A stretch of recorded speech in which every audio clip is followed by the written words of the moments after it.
Keresztüzben Horn Gyula, a köztársaság volt miniszterelnöke. Jó reggelt kívánok! Jó reggelt kívánok! Kérdezőtársaim Nagy József 168-szor a Lánci Richárd napján. Jó reggelt! Miniszterelnök úr az egyik vasárnapi lapban, vasárnapi hírekben úgy nyilatkozott, hogy a kormány jól tenné, ha visszavonna a vizitdíjat. Nem késő egy picit? Miért nem korábban jutott eszébe?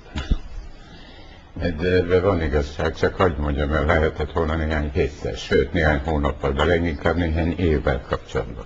Most arra érett meg. Most szembesülünk azokkal az intézkedésekkel, amelyek ebben szerepelnek, meg szembesülünk azzal, hogy az örökség tudja, hogy mi lesz mondjuk egy-két vagy egy hónap múlva.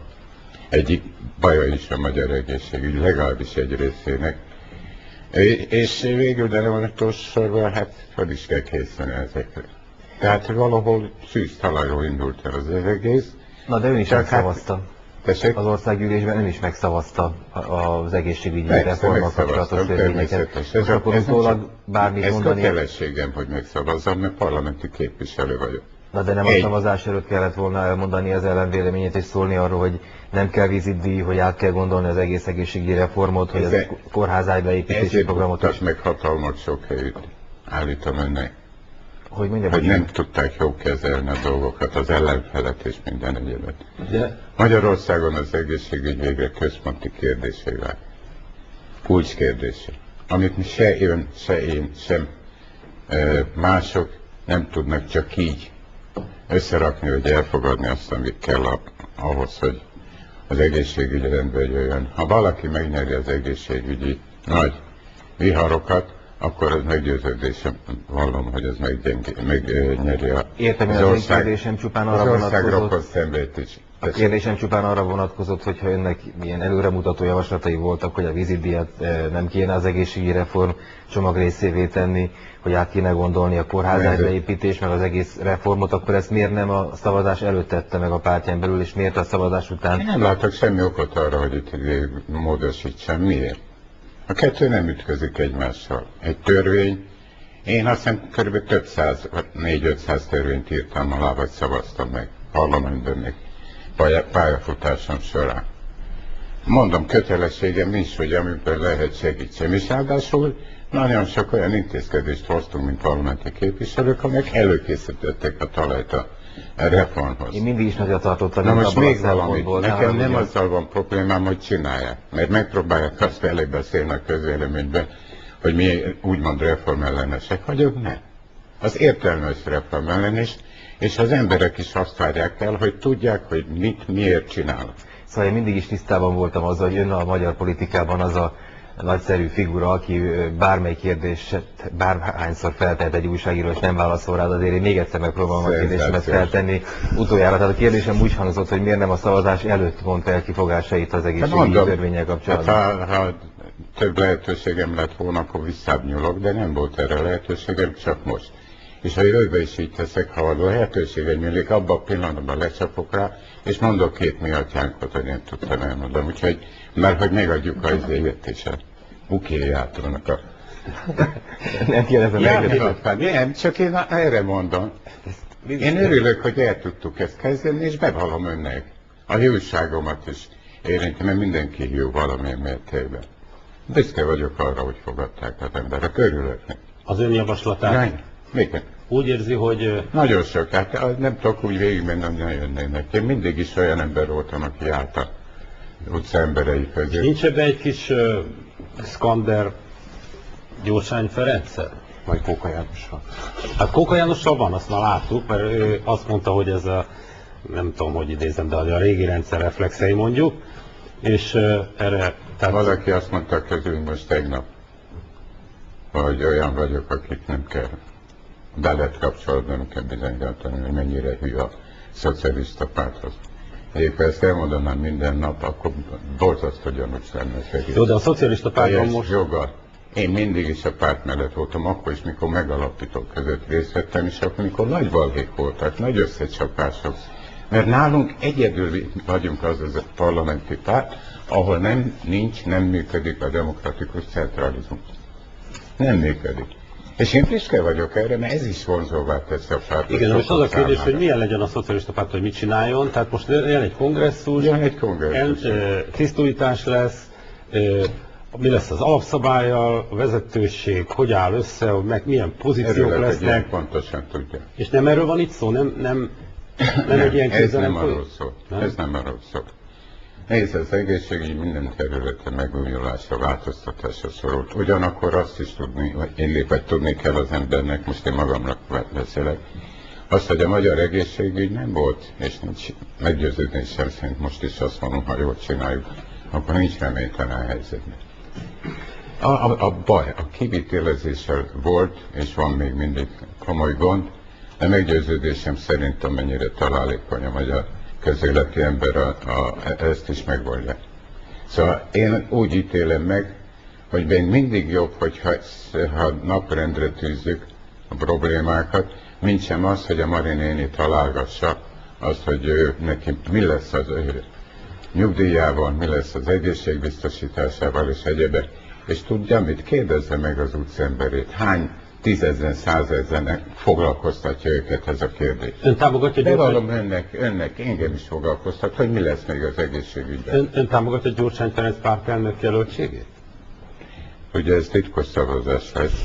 Na most titkos szavazás nem eredményeit, vagy részleteit nem tudom most elmondani. Nem az önvéleményére vagyunk kíváncsi. Valami falregető titkokat rejtegetnénk.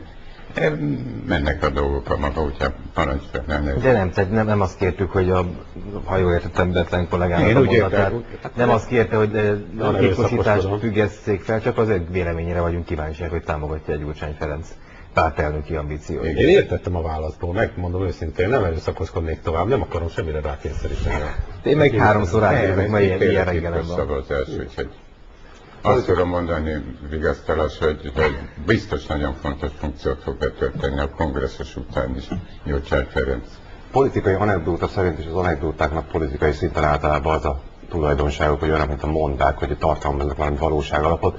Szóval a politikai anekdóták szerint 96-ban a Bokros csomag bevezetése idején Bokros Lajos elvonult egy szállodába, és megírta akkor 4 nap alatt, ha jól tudom, az akkori egészségügyi reformcsomagot, amit akkor a Bokros csomag után közöltek vele, hogy hát nem biztos, hogy most ez időszerű annak bevezetése. Gondolom abban is voltak fontos sarokpontok, akkor is megvoltak a problémák. Azóta nagyon sok minden változott az egészségügyben. Az egy dolog, hogy vizitdíjat nem tart fontosnak, tehát nem tartja okos lépésnek a vizitdíj bevezetését. És azt is, hogy a vizitdíj nem azonos, nem egyenlő az egészségügy helyzetével. Egyik része csak. De akkor valamilyen alternatívát fogalmazzon meg, hogy mi lenne az, ami az egészségügyet, természetesen nem teljesen szakmai alapon, hanem tematikailag mi húzhatnák ki az egészségügyet a jelenlegi rossz helyzetből, mert ugye most visszavontak ruhapénzeket, visszavontak különböző juttatásokat, nagyon sokan gondolkoznak azon, hogy esetlegesen külföldön folytatják pályafutásukat, és úgy érzem, a magyar orvosképzés Magyarországon mindig is jó minőségű volt, a magyar gyógyászat mindig világhírű volt, szerintem erre figyelni kell. 1995-ben hoztuk meg azokat a nagyon kemény intézkedéseket, amelyek végül is stabilizálták az országot. 95 tavaszán. Azt követően megágyaztunk a nyugdíjreformnak, és 97-ben aláírtam a nyugdíjreformról szóló előterjesztést a parlamentben. És megfogalmaztuk és rögzítettük azt, hogy milyen elvek mentén kell az egészségügyet rendbe tenni, illetve az egészségügynek elsőbséget biztosítani. Tehát, ha úgy tetszik, büszkékedhetem, nem vesznek hívnak, de ez nagyon komoly szerepe az általam vezetett kormánynak azokban a reformból, amelyek végül is Magyarországon végül mentek. Én nem hiszem, hogy aki veri a mellét, hogy ő mekkora reformár, ő nekünk kell. Nekünk az kell, aki az életbe bent, ott tudja, ha pláne mondjuk gyógyszerészre vagy orvosról van szó, hogy mihez kell nyúlni, hogy milyen lehetőségekkel kell és lehet élni, és így tovább. Magyarul politika sokszor a szakmát rossz irányba befolyásolja? Volt, amikor persze rossz irányba sem. Hát nézd, ebben semmi rendkívüli nincs. Egyikünk se várhatja másiktól, hogy 100%-ban ugyanazt vallja, ugyanazt mondja, ugyanazt gondolja, ez nem. Volt egy ilyen időszak Magyarország történetében, de nem üdvözültünk. Lánci kollega említette, hogy a Bokros csomag mellékleteként létezett a legenda szerint még 95-ben is egy egészségügyi reformcsomag. Létezett ilyen egyáltalán, vagy sem? Meg tudja ezt erősíteni? Ez jó kérdés, azért is megosztom. Köszönöm szépen. Szóval, mert egy nagyon fontos, hogy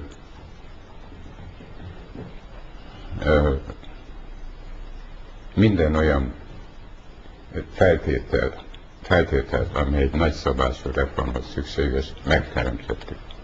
Igaz, volt olyan tárgyalásnak olyan időszaka, hogy szinte lovval kellett volna engem bevonszolni a tárgyalóteremben, mert olyan kemény, megszorító intézkedések, és mondom a Gyurinak, Surányi Gyuri, Gyurikám, muszáj bemenni, muszáj bejelenteni.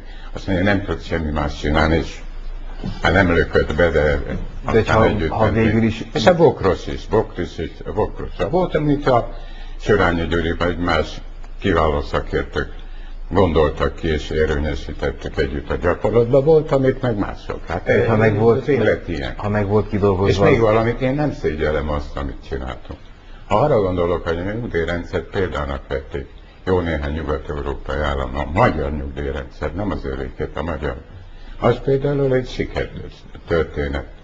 És én mindig örülök, ha jól csinálunk valamit, vagy nem kell gyakran örülnem, úgyhogy... Ha volt kidolgozva egészségügyi reformcsomag 1995-ben, akkor mi akadályozta meg önt abban, hogy ezt a reformot már akkor megvalósítsák? Hát nézd, 98-ban még megváltunk a kormányzást. Úgy tervezték, hogy 98 után, hogyha hatalmon maradnak, akkor jön az egészségügyi reform. Ne legyen nagy képviselőnek, tényleg Isten bizony. Egy reform sorozatot állítottunk össze többek között, nem csak az. Egy reform sorozatot, hogy mit, hogyan kell megtenni, több száz oldalon, centire ki volt minden számítva, és úgy lett. És miért nem lehetett ezt most akkor felhasználni? És kellett akkor most rögtön? Hát, izének a utódnak, aki jött utána. Mindent készen kaptak. A Fidesz kormány volt az első, és eddig szerintem egyetlen, amelyik jó örökséget vett át a kormányzás után. Nem volt több, nincs. Értem, miniszterelnök úr, de hogyha nyilván volt ebből a kidolgozott reformcsomagból két példány. Egyik példányt odaadták az Orbán kormánynak, amely nem használta fel ezt a csomagot, ahogy ön állítja, de az a csomag, meg gondolom a mögötte lévő szakmai tudást meg kellett maradnia 2002-ben is, és ugye azóta sem történt semmi, illetve ami történt, arra ő meg azt mondja, hogy túl elhamarkodtam. Most a 90-ben meg volt a kidolgozott egészségügyi reformcsomag, akkor most fel lehetne. Kell dolgokat fagyasztani. Időre, nem kell állandóan, sem kell mindent, nem erről van szó. Be kell fagyasztani, miért? A Bős-Nagymaros ügyben bármi is történt. És ki tudja megmondani önöknek, mindannyiunknak, társadalomnak, hogy mibe kerül ez Magyarországnak. Egy évig, másfél évig, 2 évig egelték, elő nem vette senki, a kutya se. Mi mikor azt mondtuk, hogy végre kell hajtani a Hágai Döntőbíróság határozatát ezzel kapcsolatban, akkor csak a magyar érdeket néztük. Engem más nem érdekelt, hogy energiától kezdve pénzügyi támogatáson kell, minden ki volt dolgozva, készen kapták a... Szívesen hallgatnám én önt Bős-Nagymarosról, de most még maradnék a vizitdíjnál. Bárkivel ön a pártban egyeztette ezt a hétvégi nyilatkozatát?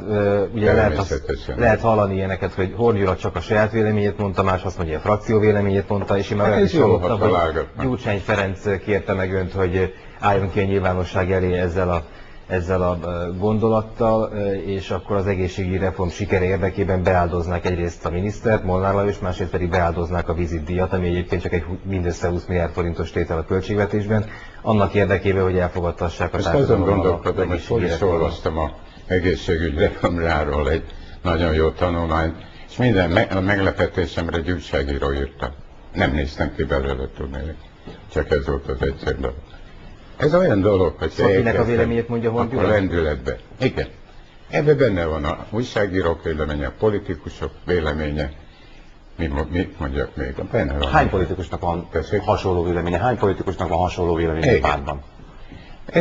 És ebben semmit kivetni való ellenkezőleg. Én büszke vagyok arra, hogy a magyarok léptek minden lényeges kérdésbe elsőként, itt ebben a közép-kelet-európai témában. Na de miniszterelnök úr, csak általánosságokat beszélünk. Hát végül is az egészségügyi reform, nekem mindegy, hogy minek hívjuk, reformnak, vagy megszorításnak, vagy észszerűsítésnek, vagy racionalizálásnak. De arról van szó, hogy bizonyos pénzügyi korlátok vannak. Ha akár mennyi pénzünk volna, mint ahogy nincs, akkor se tudnánk kielégíteni azt az igényt, ami az egészségügyen szemben föllép. Nagyon drágák bizonyos műszerek, nagyon drágák bizonyos eljárások, tehát valami korlátot kell szabni. Ezt a korlátot nagyjából megszabják abban, amennyit most költünk erre a arányában a nemzeti össztermékből. Ez azzal jár, hogy bizonyos karokat, lábakat le kell vágni. Az, hogy milyen kórházak vannak, az nem tervszerűen, racionálisan alakult ki, hanem szinte véletlenszerűen. Mindegyiknek a megszüntetése fáj. Nem, a közhiedelem is azért ezekben a dolgokban nem eléggé meggyőző. Tudnék, a nagy többségénél rendben lévőnek találni. Vannak nagyon értelmes emberek tömegével ebben a magyar orvos és egészségügyben, akik értékeljenek az országot. Én most mikor azt mondom a hibák ellen, mert hibáznak tartom, hogy nincs politikai kommunikáció, nem magyarázzuk meg az embereknek a dolgokat, nem, sajnos gyengék ezek a hatástanulmányok, ha egyáltalán készülnek, és sorolhatnám tovább. Tehát van egy ilyen vonulat az magyar egészségügyben, ahol mennek a dolgok, de csak olyan tessék-lássék módon, miközben az emberek gyógyulni akarnak, az emberek védve akarják érni magukat, hogy ne kelljen a gyógyszer után rohangálni. Az lenne jó, ha szükségletek felől tudnánk kiindulni, az lenne a korrekt. De sajnos erre nincsen pénz. Ha szükségletekből tudnánk kiindulni, az lenne a jó, de ennyi pénz nincsen. Valamennyire a pénzből kell sajnos kiindulni, vagy az legalábbis egy korlát, és lehet, hogy ez nincs jól előkészítve ez a reform és kapkodásra. Ez lehet. De az biztos, hogy olyan intézkedéseket kell hozni a kormánynak, amelyek nem lesznek fájdalommentesek. Most erről önnek mi a véleményed? De ezzel nincs mit vitatkozni, mert ez így van. Ezzel nekem semmi bajom. Egyet meg kell tanulnunk mindannyiunknak, nekem is, másoknak is. Semmit se vegyenek készpénzni.